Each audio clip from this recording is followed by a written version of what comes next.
Hello friends, गिरी tutorial के channel में आपका स्वागत है। और हमने चैप्टर स्टार्ट किया था 9 ऑप्टिक्स। अब हम सीखने वाले हैं आगे वाला topic lens maker equation. Lens maker equation होता क्या है? लेंस मेकर इक्वेशन वो इक्वेशन होता है जिसको लेंस को बनाने के लिए यूज किया जाता है। और simple it is a relation. ये क्या है? रिलेशन। क्या होता है relation? Relation between, it is relation between, किसमें रिलेशन होता है? It is relation between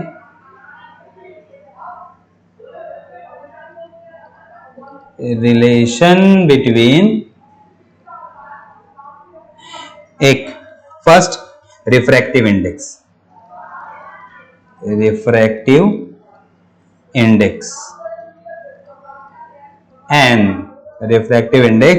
and focal length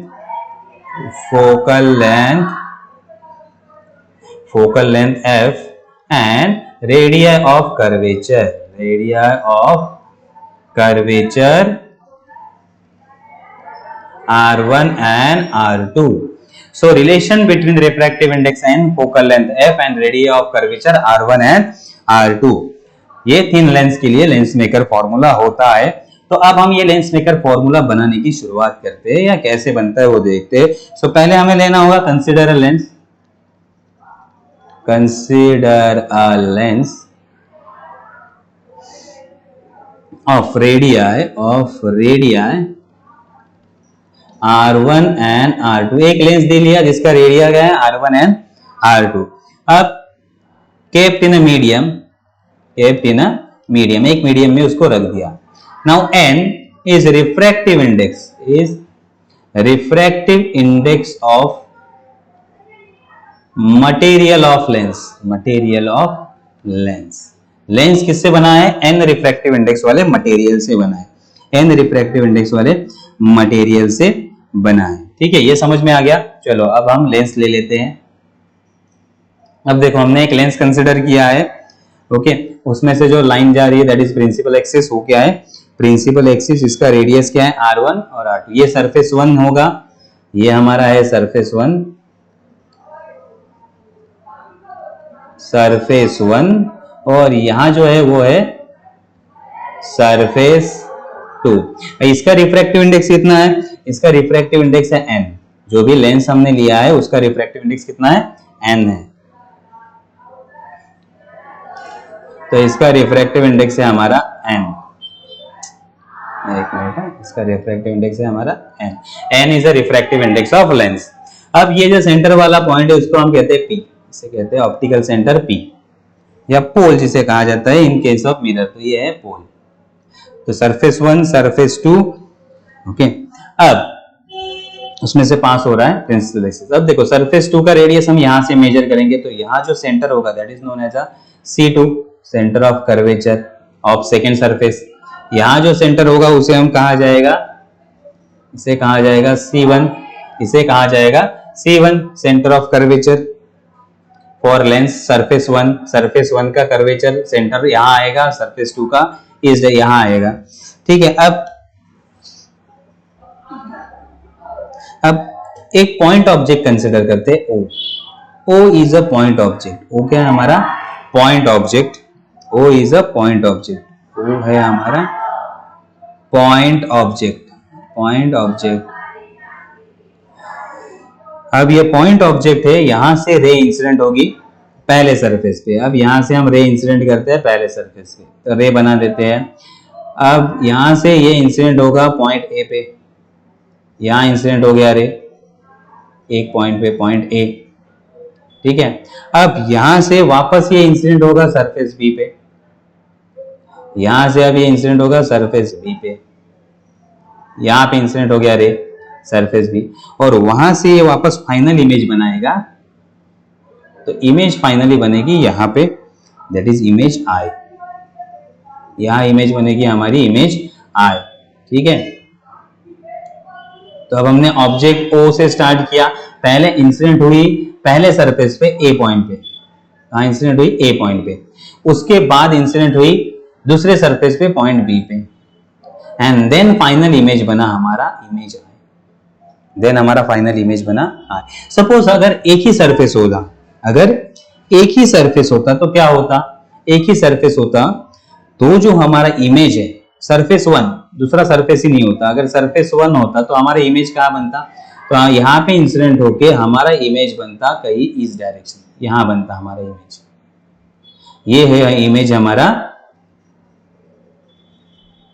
ये हमारा इमेज है I1। तो सरफेस वन अगर होता, सिर्फ सरफेस वन, तो इमेज कहां बनता I1 पे। लेकिन सरफेस टू उसके आगे रखने के कारण क्या हुआ, I1 पहले कहां इंसिडेंट होगा, B पॉइंट पे, एंड देन उसका फाइनल इमेज बनेगा। देखो अब क्या है, अब इसको मैं थोड़ा सा लेंस को स्प्लिट अप करके समझाता हूं। ठीक है, लेंस को स्प्लिट अप करके समझाता हूं। ये देखो, ये हमारा ऑप्टिकल एक्सिस है, यहाँ हमारा सरफेस वन है, ये क्या है हमारा फर्स्ट सरफेस। तो ऑब्जेक्ट से रे पहले यहाँ इंसिडेंट होगा। ठीक है, अगर सेकेंड सरफेस नहीं होता तो इमेज कहां बनता, I1 पे, इमेज बना I1 पे। ठीक है, यहां हमने ड्रॉ किया, ये हमारा I1 पे इमेज बनता। लेकिन अब क्या हो रहा है, तो फर्स्ट सरफेस के लिए ये होगा ऑब्जेक्ट डिस्टेंस और ये होगा हमारा V1 इमेज डिस्टेंस। ठीक है, अब यहां इमेज बन गया एक सरफेस से, लेकिन अब जैसे ये इमेज बनने से पहले ही हमने यहाँ सेकेंड सरफेस रख दिया। हमने क्या किया, यहाँ सेकेंड सरफेस। तो अब ये इमेज जो बन रहा है I1, ये कहां इंसिडेंट होगा, ये होगा इमेज टू, सरफेस टू पे ही इंसिडेंट होगा, एट पॉइंट बी पे ये सरफेस टू पे इंसिडेंट होगा। तो अब सरफेस टू के लिए I1 हमारा ऑब्जेक्ट का काम कर रहा है, I1 क्या कर रहा है, ऑब्जेक्ट का काम। और ये ऑब्जेक्ट जब इंसिडेंट होगा तो फाइनल इमेज बनेगा हमारा I पे। समझ में आ गया क्या हो रहा है, तो I1 हमारा सेकेंड सरफेस के लिए ऑब्जेक्ट है और फाइनल इमेज I बन रहा है। ये समझ में आ गया। चलो, तो अब हम ड्रॉ करते हैं थोड़े से डिस्टेंस हम ड्रॉ कर लेते हैं। तो ये अब यहां से अगर हम डिस्टेंस मेजर करेंगे, ये डिस्टेंस होगा हमारा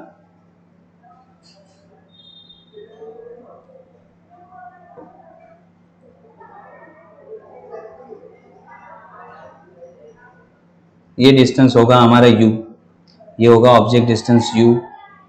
अब पहले सरफेस से जो इमेज बन रहा है, पहले सरफेस से इमेज बन रहा है, वो कहां बन रहा है इमेज हमारा, वो इमेज हमारा बन रहा है यहाँ पे I1 पे। तो ये पहले के लिए होगा हमारा इमेज डिस्टेंस V1। अब ये इमेज सेकेंड सरफेस के लिए ऑब्जेक्ट का काम करेगा, तो ऑब्जेक्ट का डिस्टेंस या ऑब्जेक्ट डिस्टेंस सेकेंड सरफेस के लिए होगा V1 और फाइनल इमेज हमारा बनेगा I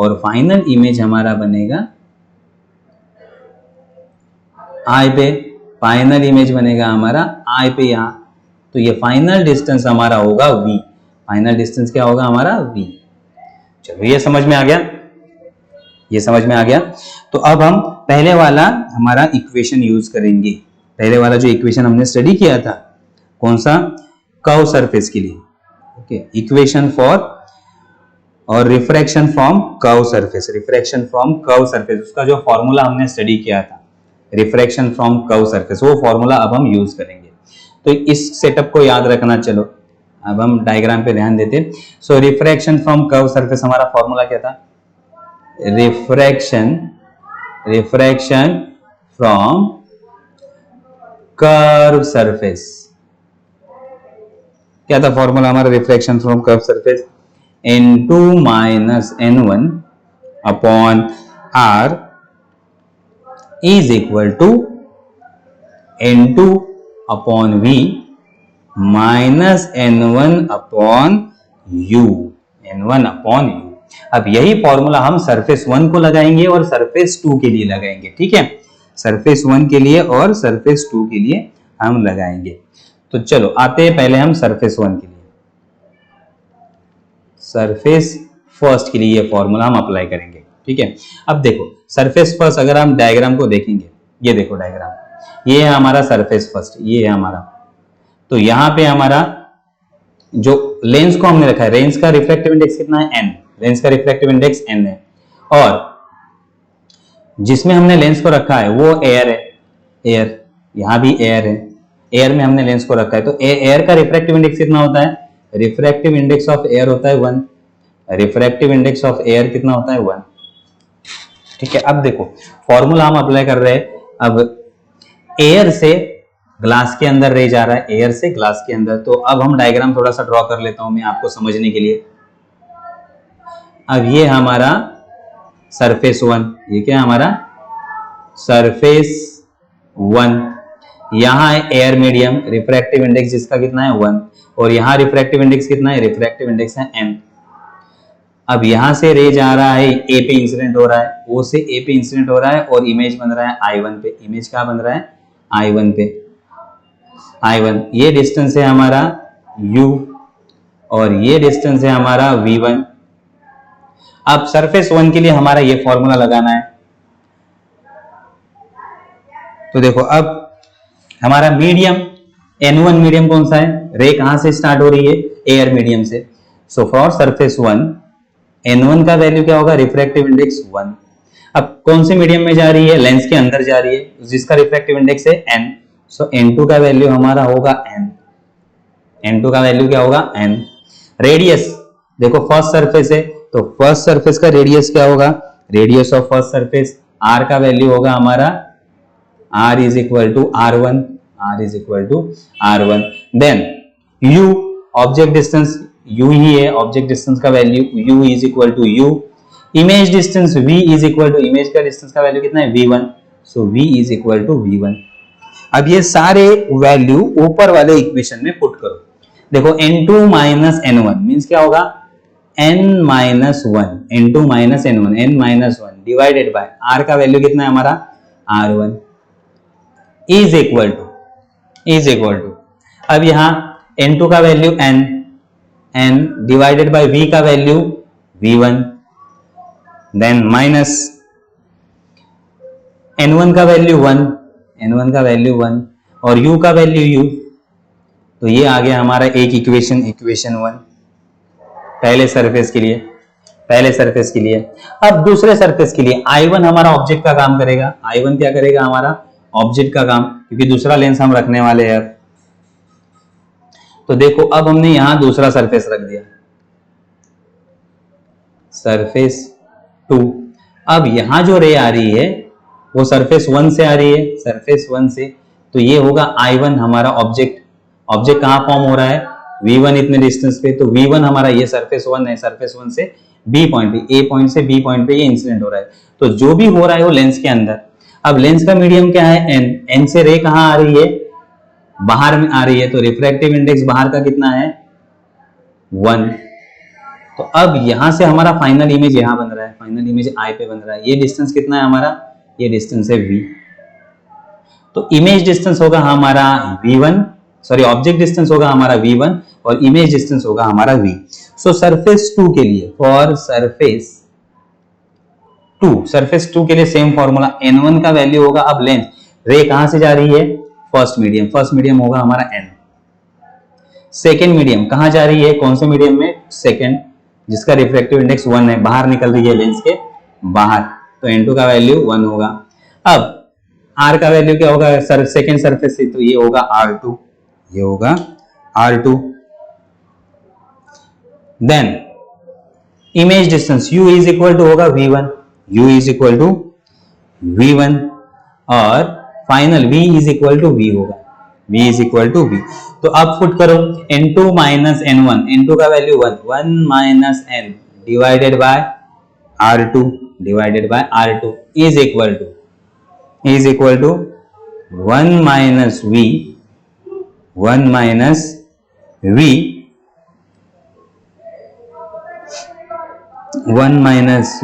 माइनस 1 अपॉन u की जगह क्या आएगा v1, तो ये फॉर्मूला बन गया। ये हो गया इक्वेशन हमारा सेकेंड हमने बनाया। देखो पहला इक्वेशन क्या है n1 माइनस 1 और सेकेंड क्या बना 1 माइनस n। तो ये कुछ दोनों में अलग अलग है, तो थोड़ा सा हम इसको रिप्लेस करेंगे। तो माइनस को कॉमन निकाल देते हैं, तो हम इसको लिखेंगे n minus 1, minus sign common, तो ये हो जाएगा minus r2 is equal to 1 upon v minus 1 upon v1।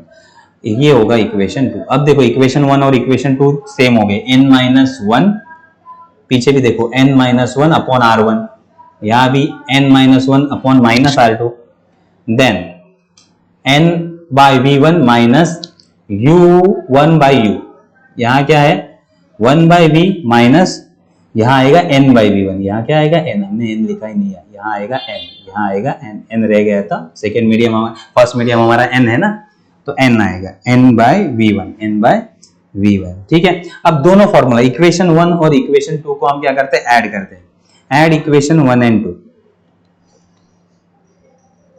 Add equation 1 and equation 2, दोनों को क्या करते हैं, ऐड कर देते हैं। अब दोनों को ऐड करेंगे, इक्वेशन 1 हमारा क्या था, इक्वेशन 1 देखो क्या था हमारा, n minus one r1, okay, इसको ऐड करेंगे किसके साथ, n minus one minus r2 is equal to, पहला टर्म क्या था हमारा, पहला इक्वेशन का n upon v1 minus 1 upon u plus second हमारा term 1 upon v minus n upon v1, n upon v1।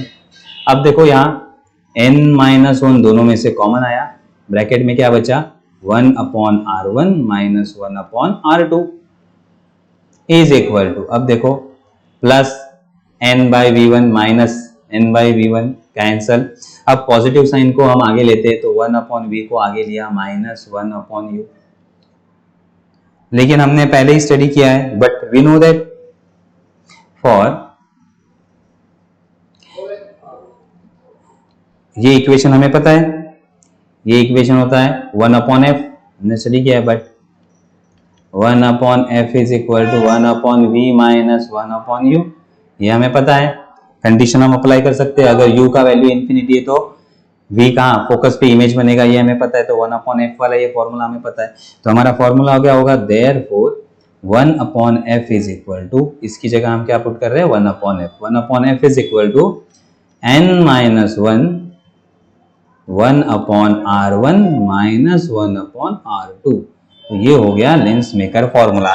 It is relation between focal length, refractive index, radius r1 and radius r2, तो इसे कहा जाता है lens maker equation, इसे क्या कहा जाता है लेंस मेकर इक्वेशन, तो ये समझ में आ गया लेंस मेकर इक्वेशन।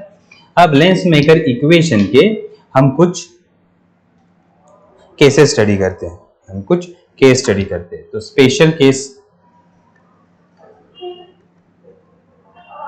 तो पहले हम लेंस मेकर फॉर्मूला लिख लेते हैं, पहले हम लेंस मेकर फॉर्मूला लिख लेते हैं, क्या निकाला हमने lens maker formula 1 upon f is equal to n minus 1 in bracket 1 upon r1 minus 1 upon r2। अब आते हैं case A, first case, case 1 हम कंसिडर करेंगे double convex lens, double convex lens,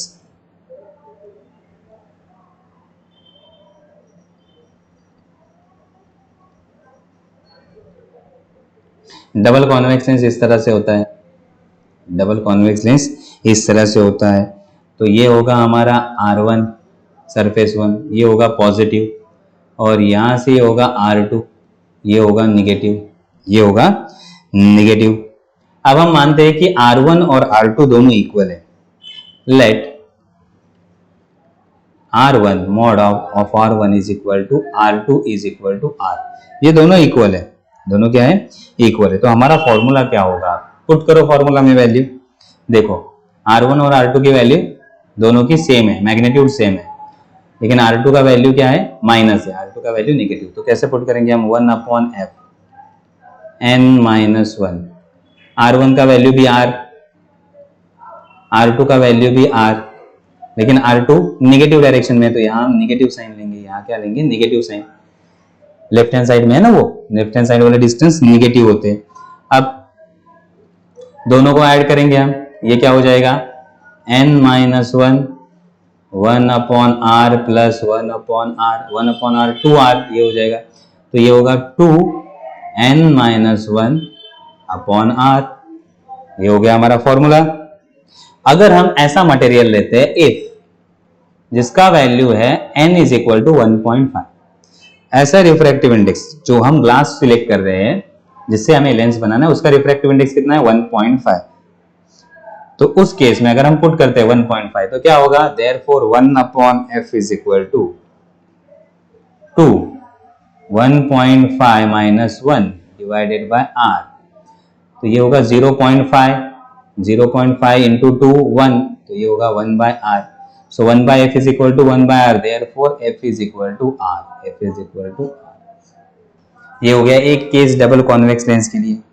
similarly अगर हम लेंगे नेक्स्ट केस, केस 2, केस 2 किसके लिए लेंगे हम, for double concave lens, for double concave lens.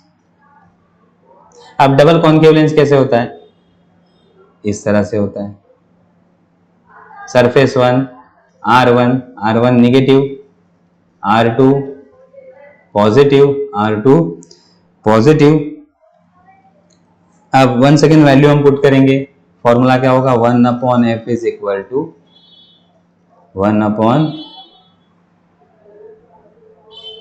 1/f is equal to n minus 1/r1, R1 का वैल्यू, ओके वही case R1 is equal to R2 is equal to R, दोनों भी same है, radius का वैल्यू क्या है, same है। सो R1 negative है तो R1 की जगह माइनस R, माइनस 1/R2। अब सेम फॉर्मूला आ गया तो इसका भी आंसर सेम आएगा, क्या आएगा, 1/f is equal to 2n minus 1 upon minus r, minus r minus r, दोनों माइनस है इसलिए साइन सिर्फ क्या आएगा, minus. One second, if n is equal to 1.5, if n is equal to 1.5, तो अगर हमने 1.5 वैल्यू पुट किया तो क्या आएगा, f is equal to minus r, f is equal to minus r। ये समझ में आ गया। अब next case, case third, case 3, for plano convex lens, for plano convex lens, okay. Plano convex lens means एक साइड होगा plane, एक side होगा कर्व, एक साइड क्या होगा, कर्व। तो एक का रेडियस होगा r और दूसरा होगा प्लेन, दूसरा होगा प्लेन।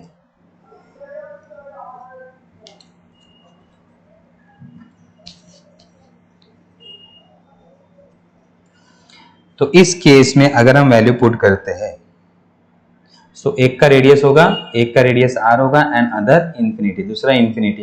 प्लेन सरफेस का रेडियस कितना होता है, इनफाइनाइट, प्लेन सरफेस का रेडियस इनफाइनाइट और एक का r।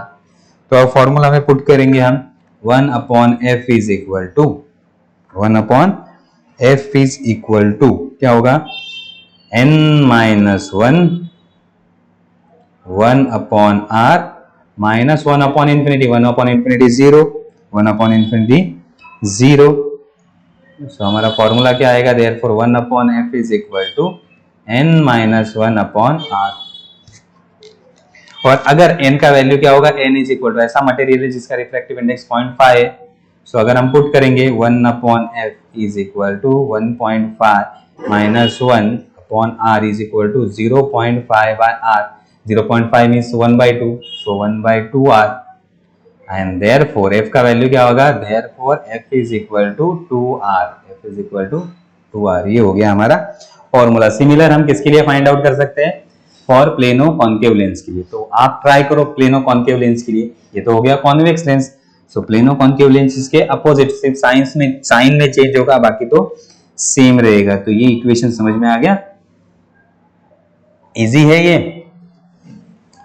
चलो अब नेक्स्ट आते हैं हम, नेक्स्ट टॉपिक हम स्टडी करते हैं dispersion of light.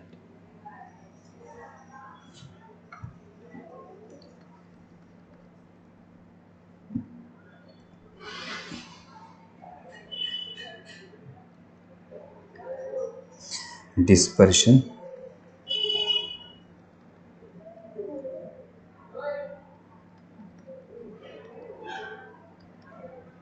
Okay, dispersion of light.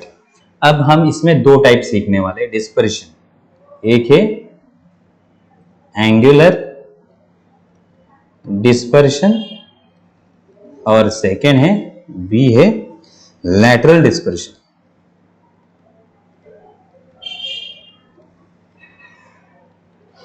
Angular and lateral. तो ये सीखने से पहले हमें डिस्पर्शन के बारे में पता होना चाहिए। अब हमने स्टडी किया है कि लाइट के बारे में आपको पता है या आपने रेनबो देखा होगा। तो लाइट में एक फेनोमेनन होता है या जो लाइट बनता है वो 7 कलर से बनता है, ये हमें पता है। The colour of light that we see is depend upon frequency of the ray और अ वेव। तो लाइट 7 कलर से बनता है, तो कलर किस पे डिपेंड करते हैं? एक तो फ्रीक्वेंसी से हम उसको जज करते हैं, या हमने वेवलेंथ से भी उसको सेपरेट किया है कलर को। Okay, so the refractive index of material is also depend upon the frequency of the wave and increase with the frequency. तो रिफ्रैक्टिव इंडेक्स जो भी है वो भी फ्रीक्वेंसी के हिसाब से चेंज होता रहता है। अब रिफ्रैक्टिव इंडेक्स डिफरेंट कलर के लिए, मीडियम के डिफरेंट कलर के लिए रिफ्रैक्टिव इंडेक्स हर एक मटेरियल का अलग अलग हो सकता है। So refractive index of light is different for a different colour. हर एक कलर के लिए रिफ्रैक्टिव इंडेक्स का वैल्यू अलग अलग आएगा। आपने एक मटेरियल ले लिया, ओके, एक मटेरियल ले लिया, कौन सा भी ग्लास ले लिया, अगर उसका रिफ्रैक्टिव इंडेक्स फाइंड करना है तो रेड कलर के लिए रिफ्रैक्टिव इंडेक्स अलग आएगा, येलो के लिए अलग आएगा, वॉयलेट के लिए अलग आएगा। तो अलग अलग कलर के लिए अलग अलग रिफ्रैक्टिव इंडेक्स होते हैं। तो हम बोल सकते हैं कि रिफ्रैक्टिव इंडेक्स भी फ्रीक्वेंसी पे डिपेंड करता है, फ्रीक्वेंसी पे डिपेंड करता है। ठीक है, तो अगर रिफ्रैक्टिव इंडेक्स अलग है, रिफ्रैक्टिव इंडेक्स अलग है, हर एक कलर के लिए रिफ्रैक्टिव इंडेक्स अलग है। तो रिफ्रैक्टिव इंडेक्स का सिंपल फॉर्मूला क्या है? Refractive index is equal to, पहला formula sine I upon sine R. I और आई एंगल हमारे इसके ऊपर रिफ्रैक्टिव इंडेक्स डिपेंड करता है। तो रेड कलर जब जाएगा तो एंगल अलग होंगे, जब येलो कलर जाएगा तो एंगल अलग होंगे, वॉयलेट कलर जाएगा तो एंगल अलग अलग होगा। तो हर एक के लिए एंगल अलग अलग हो गए, एंगल अलग अलग होगी तो भी रिफ्रैक्टिव इंडेक्स अलग अलग हो सकता है, तो भी रिफ्रैक्टिव इंडेक्स अलग अलग हो सकता है। तो अब हमें पता है कि जो व्हाइट लाइट होता है, सन से आने वाला लाइट या व्हाइट लाइट होता है, वो 7 कलर से बनता है। तो अगर व्हाइट लाइट किसी मटेरियल पे इंसिडेंट होता है तो आई तो सेम रहेगा, तो वैल्यू किसका चेंज होगा? आर का। आर का वैल्यू चेंज होगा तो कलर, हर एक कलर के लिए आर का वैल्यू अलग अलग होगा, क्योंकि रिफ्रैक्टिव इंडेक्स अलग अलग है। रिफ्रैक्टिव इंडेक्स क्या है? अलग अलग है। तो हर एक कलर के लिए आर का वैल्यू हमारा अलग अलग होगा।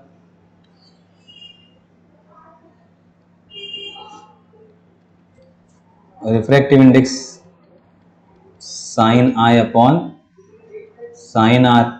तो अगर किसी मटेरियल पे व्हाइट लाइट गिरता है तो ये होगा एंगल आई। आई तो सेम रहेगा लेकिन उसमें से कलर सेपरेशन हो रहे, तो हर एक कलर का एंगल अलग अलग होगा, हर एक कलर के लिए एंगल क्या होगा? अलग अलग होगा। तो आर का वैल्यू अलग अलग होगा, इसलिए हर एक कलर अपने को अलग अलग दिखाई देगा, हर एक कलर अलग अलग। And this phenomenon is known as a dispersion, separation of colour from white light.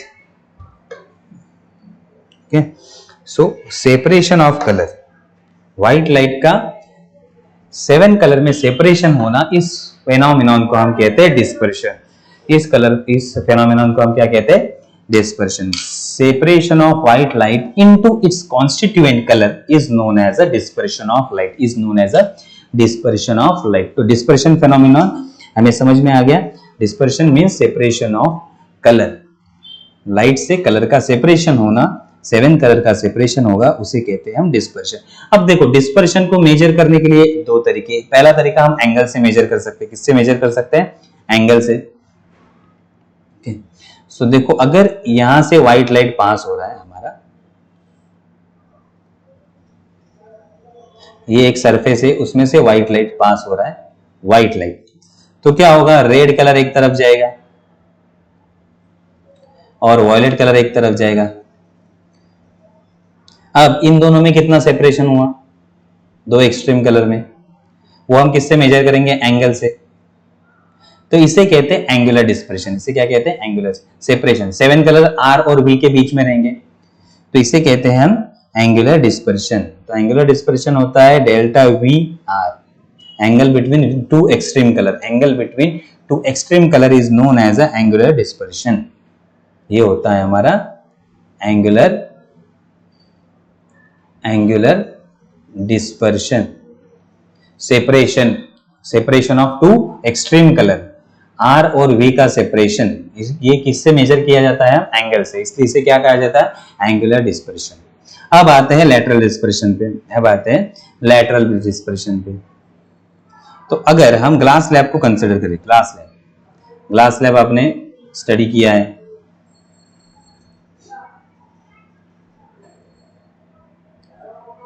ये हमारा ग्लास लैब है, ठीक है। अब ग्लास लैब पे हम रे को अगर इंसिडेंट करते हैं, ग्लास लैब पे रे को अगर हम इंसिडेंट करते हैं,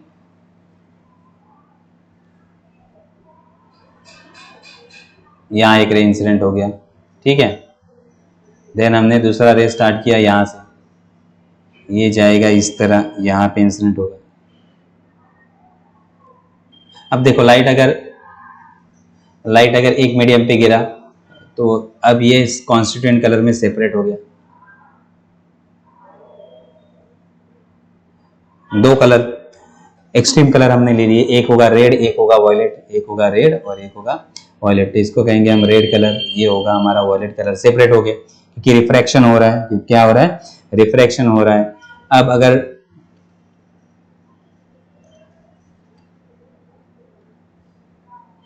सो एक्चुअल रे का डायरेक्शन ये है, ये हमारा रे इस तरह से जा रहा है।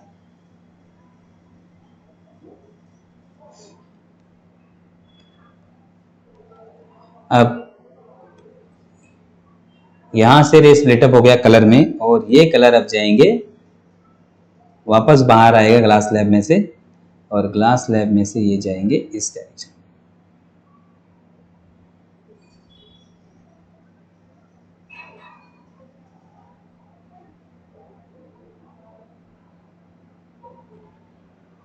तो ये होगा हमारा रेड कलर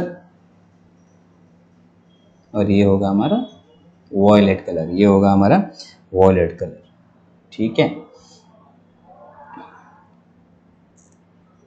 अब अगर हम स्टडी करते हैं डिस्टेंस, तो ये देखो रेड कलर का इंसिडेंट रे डॉटेड लाइन से हमने दिखाया, इंसिडेंट रे इस डायरेक्शन में जाएगा, उससे डायरेक्शन कितना चेंज हुआ? ये होगा हमारा LR। Red colour mean light से या इंसिडेंट लाइट से, रेड लाइट कितने डिस्टेंस पे? LR इतने डिस्टेंस पे। और वॉयलेट लाइट कितने डिस्टेंस पे? वॉयलेट लाइन डिस्टेंस पे है LV। कितने डिस्टेंस पे हमारा? LV इतने डिस्टेंस पे। तो एक लाइट LV इतने डिस्टेंस पे, एक LR। तो दोनों में सेपरेशन कैसे फाइंड करेंगे? दोनों में सेपरेशन होगा LVR, that is LV minus LR, and this is known as a lateral dispersion. Separation किसने हमने लेंथ में फाइंड किया? लेटरल डिस्पर्शन किसे कहा जाता है? अगर हम लेंथ में फाइंड करते हैं डिस्पर्शन को तो उसे कहा जाता है लेटरल डिस्पर्शन। अगर एंगल में फाइंड करते थे एंगुलर डिस्पर्शन, और अगर लेंथ में फाइंड करते तो दो एक्सट्रीम कलर के बीच का डिस्टेंस जो भी है, दो एक्सट्रीम कलर के बीच का डिस्टेंस, ये जो डिस्टेंस है ये हमने लेंथ से फाइंड किया, लेंथ से। तो इस डिस्टेंस को हम क्या बोलेंगे? LVR is nothing but a lateral dispersion. So lateral dispersion, separation of color. Dispersion means separation of color. White light से कलर का separation होगा, और distance between two extreme color is known as a lateral dispersion. And angle between two extreme color is known as a angular dispersion. Angle और एक length, तो इसे कहा जाता है हमारा lateral dispersion. Lateral dispersion. तो ये समझ में आ गया एंगुलर डिस्पर्शन और lateral dispersion. Dispersion means separation of colour और फ्रॉम व्हाइट लाइट, और दो एक्सट्रीम कलर के बीच का अगर हम सेपरेशन फाइंड करते हैं, एक तो एंगल से करते हैं, एंगल से किया तो एंगुलर डिस्पर्शन, और लेंथ से किया तो लेटरल डिस्पर्शन। तो ये समझ में आ गया। अब इसके आगे वाला टॉपिक जो प्रिज्म है हम नेक्स्ट लेक्चर में स्टार्ट करेंगे, ठीक है। तो डिस्पर्शन तक हम एंड करते हैं, इसके बाद हम प्रिज्म से होने वाला डिस्पर्शन का स्टडी करेंगे, ओके। तो यहां हम हमारा लेक्चर एंड करते हैं। Thank you.